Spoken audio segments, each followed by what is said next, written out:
Hey there, friends. Welcome to episode 2, coming to you from inside Ancient City Craftwork. So today in episode 2, we are going to focus on Sloyd skills number 5 and number 16. Now, if you have watched the intro video, you'll know that we're following the numbering system laid out in Otto Saloman's book, The Teacher's Handbook to Sloyd, and exercise number 5 is called the convex cut with the knife. Exercise 16 is the concave. I'm sure there was logic behind his numbering system. I don't know what that was. I don't know why he broke those up, but from a video standpoint, it really makes sense to get number 5 and number 16 together and get them fairly close to exercises 1 through 4.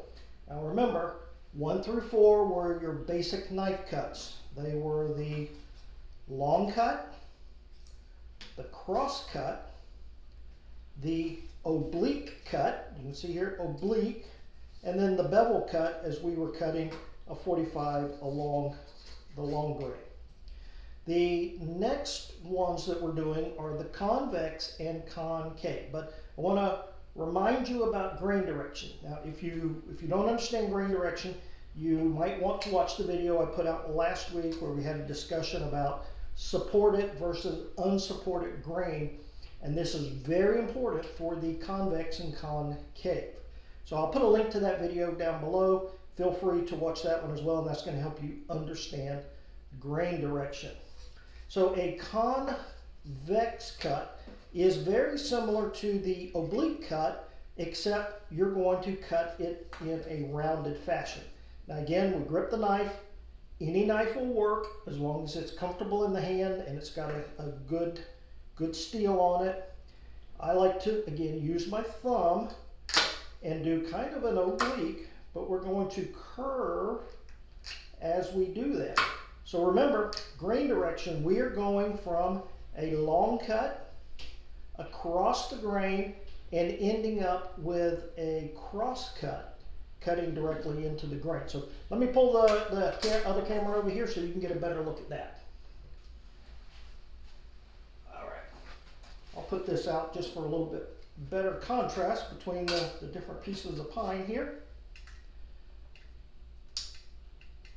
And I don't like that.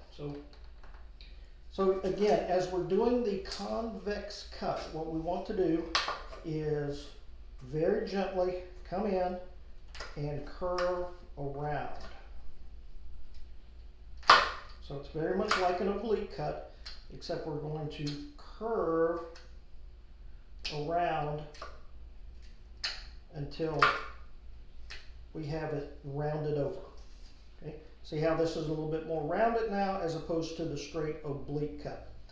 The concave cut is a little bit different because now we're going to start in the middle and we're going to cut down. Again, supported grain. If you notice here, the grain is running this way, and as we cut down into, we are actually going along with the grain. Once you have it down to a certain depth, you want to come in from the other side. All right. Remember on the last week's video, we talked about splitting. All right, I went a little bit too far. You can see how I kind of came up and actually cracked the wood there a little bit. So why you want to be very careful, and you want to start then coming in from the other side.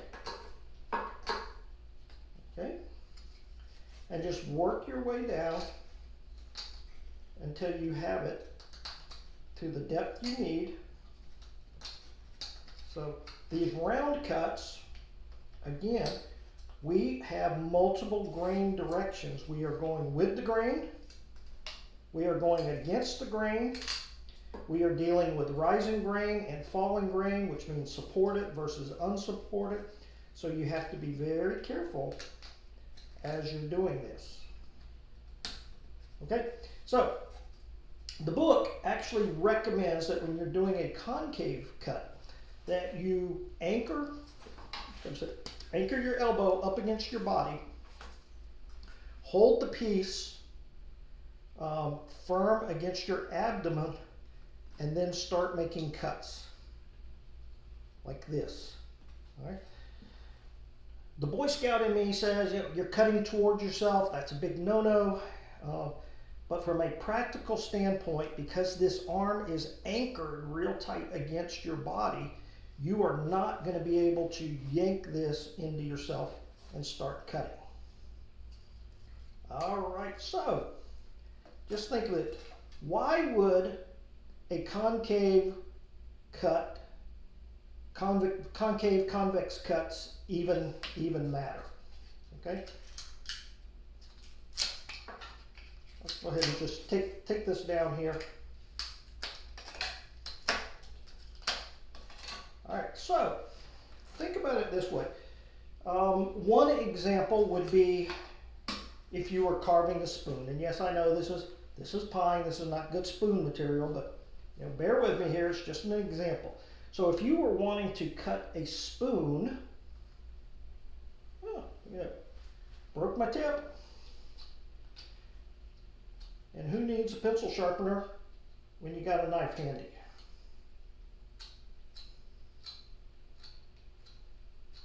All right, ooh, look at that. That's a nice sharp point.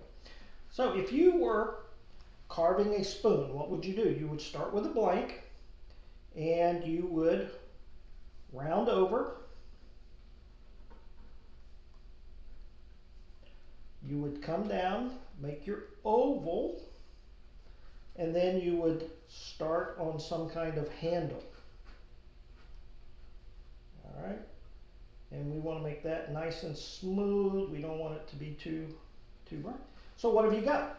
Here you have a convex cut where you're going around the grain. So you will start here and you will cut in this direction.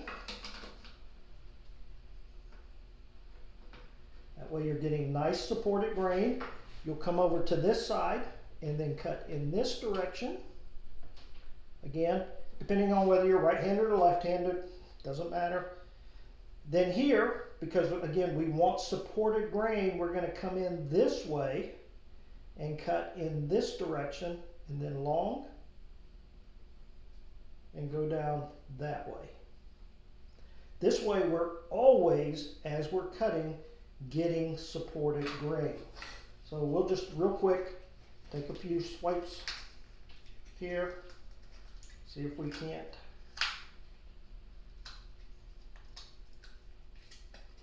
Okay.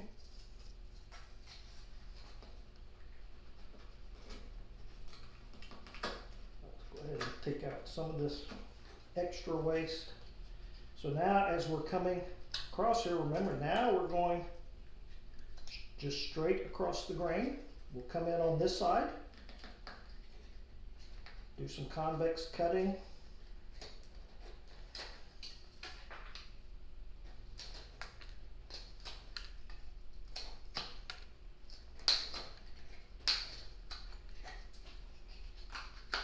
And get the bulk of the waste out of here.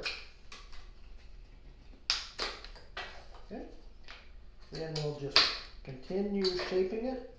And this is the hard part because we are now going across the grain. You can hear that crunching sound as we're getting the end fibers. And I know I'm real bad about filming without having my cuts in the. So just hope you'll forgive me for that. Okay. Ooh. And we're not going to do the whole thing here. You're not going to have to sit here and watch me carve a whole fake spoon.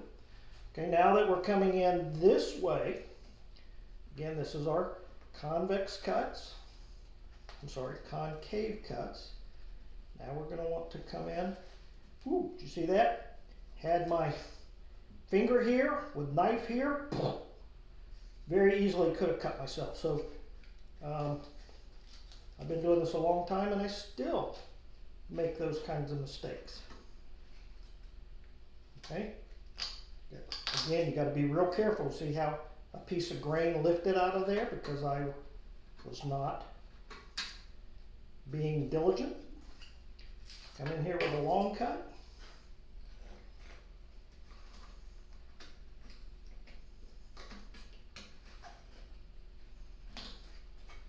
And then you would come in on this side as well, do the same thing, work your way down, being careful not to cut up.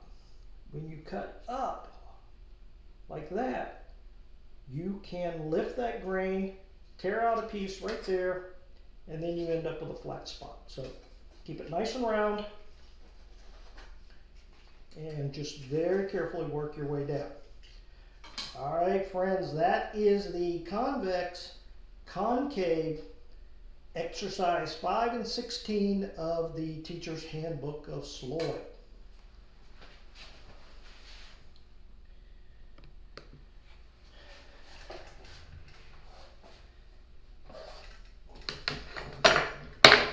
Friends, I appreciate you sticking with me, watching these videos. I hope you're getting something out of it. I'm having a lot of fun practicing these different cuts and working through the exercises and the skills laid out in the book. So if you got any comments, questions, please drop them down below. I do love reading them. I read every comment that comes in. So if you've got anything, please drop it below. And until next time, take care. God bless.